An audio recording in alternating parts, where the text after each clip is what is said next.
I hope you saw on the flyer, we call this we call these small business roundtables. And the last campaign, when we ran against Congressman Carnahan, and so many of you were helpful there and came so close, we had these. And someone suggested them. I don't know, George, you were one of the early people that helped.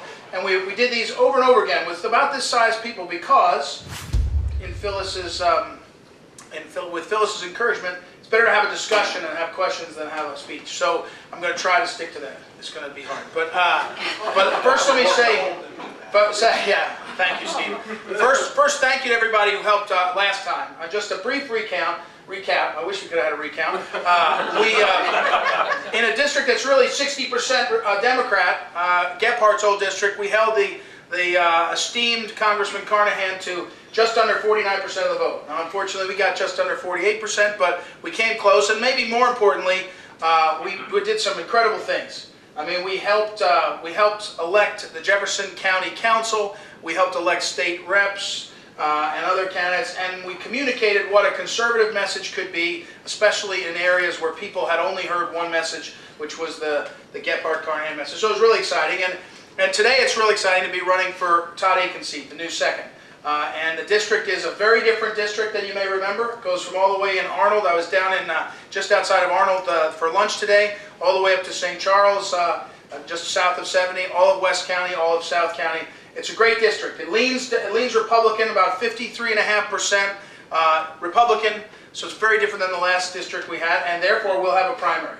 The good news is we did a poll. We wanted to start out early, and we did a poll. The poll showed that we are two things of great benefit. One is we have very high name ID in the district. That's because we raised $1.6 million and competed, and Carnahan spent probably about the same amount saying bad things about me. So the name ID is nice and high. And then we also had incredible strength on the ground, and many of you were a part of that. But Anthony Martin is here in the back who ran the last campaign. We distributed over 170,000 pieces of literature by hand. We went to every football game, every picnic, everywhere you could go to try to get the message out, and it was great. So here we are off and running. And why are we running? Well, I've been knocking doors already in this campaign. I figured it wasn't that hot, so I'd start last week. And we've been knocking doors. And in Kirkwood, I was knocking on some doors, and I hit the door, and a gentleman came to the door, and he said, you know, how you doing? And Alan, I said, thank you for coming, Alan, who's been a great public servant and a great guy, would tell you, when you knock doors, you step back from the door, you let them answer because they don't know who you are. They don't know if you're selling something or shilling something, and you try not to talk. You say who you are and you let them talk, because if they talk, they're going to have a much better time. It's kind of an interesting thing to learn. Anyway, so I said, so I said to this gentleman, I'm Ed Martin, I'm running for Congress. Todd Aiken is running for Senate, so it's an open seat. I'd like to earn your vote. What's going on with you? And he said, what are you worried about? And he said, well, you know, this debt thing, 10 days ago, this debt thing seems pretty out of hand. And from the other room, his wife yelled in, tell him we're worried about everything. Certainly seems like that kind of election. So I'm running for Congress for two basic reasons. One is we have to elect a true conservative to Todd Aiken's seat, who's going to be conservative, that's true, but is going to be a change agent, who's going to fight in Washington, D.C. for the Constitution, for the values we know, against whomever it may be. Our party, the other party, the powers that be. We have to win votes, and we have to win arguments.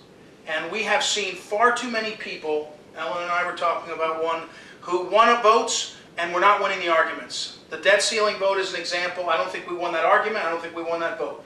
And so it's a disaster. So I'm running because we've got to get people up there who will, we got to win the votes, but we've also got to win the arguments, and that's what I want to do. The second reason, which is really something my wife always talked about when we were running, and we have 3 little kids, as you know, that is, this region, this St. Louis region is a great place.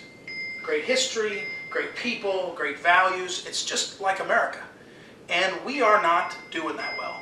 And we can do better. And one of the things that this 2nd Congressional District Congressman's representative will have a chance to do is be the leader, one of the leaders for the region. And my wife told me the other day that she said, if you need to get in there and win, you need to turn things around a little bit, have things better, because she wants our kids to live in the area and be near us. And we've got to do better. And so I tell people I want to be the chief cheerleader for this region. I think it matters. And the fact is that we haven't had real leadership in the kind of style I'm talking about in two specific ways. One is fight back against the federal government for what they're doing. So if you're a printing company in St. Louis County and you tell you OSHA comes more frequently now, what does OSHA do? They go around, they find nothing wrong except that the water cooler was plugged into an extension cord instead of into the wall, and that's a $2,000 fine. And you say to yourself, that's not what OSHA is supposed to be doing, and that's not what we expect. Well, we need a congressman who's going to fight back in that little instance writ large. Barat Academy, they built a school with a bank. The bank helped them build a school. They went to renegotiate it. By then, the bank was gone and the FDIC was in place. And from Washington, D.C., the bureaucrats refused to negotiate with Barat Academy, and they padlocked the doors to a school. And you know what Barat Academy did? They moved over to another place, Gateway's old site. And you know what's going to be on 40? An empty building that was built as a school. And we're going to drive past it, we're going to say, geez, that's depressing. The airport's half empty, the school's half empty. When the bureaucrats are in charge, we've got to fight back. And I think that's one of the things. The second thing is we do need a salesman for this region. It can't be a salesman that gives out tax credits and tells the Chinese that we need a hub. It needs to be a salesman that says, this is great and here's why, and we'll be on your side. And that's the job I want to do. So, because Phyllis is here, I have to keep it very short because she yells at me. So that's enough. The two things I like is I love to take questions from you, but also a lot of you, and the reason we do this is to talk about the Haydens left. Dennis and Denny Hayden, father, son, are home builders. I met with them yesterday. You meet with a home builder, these are tough times. Yeah. But the more interesting thing he said, I wish he was here. I said, what do you think? What do you need? What's going on? And he said, everybody that he would sell to is worried about the future. And they're not doing anything because they're worried about what's coming next. Obamacare, Obama, everything that's going on. So, you know, we have to remember, America's great. And we have to restore the confidence. I saw Chris Christie asked, you maybe saw this on Piers Morgan, and they said to Chris Christie, what if you ran, what would the issues be for president? He said, it's easy. Private sector jobs, we have to get out of the way and let them be created. Talk about and address the real entitlement costs down the road, and restore confidence of the American people in the institutions and what America's about. Because for 2.5 years, we've been on a downward slide and eroding. So, questions, comments, and thanks for coming again.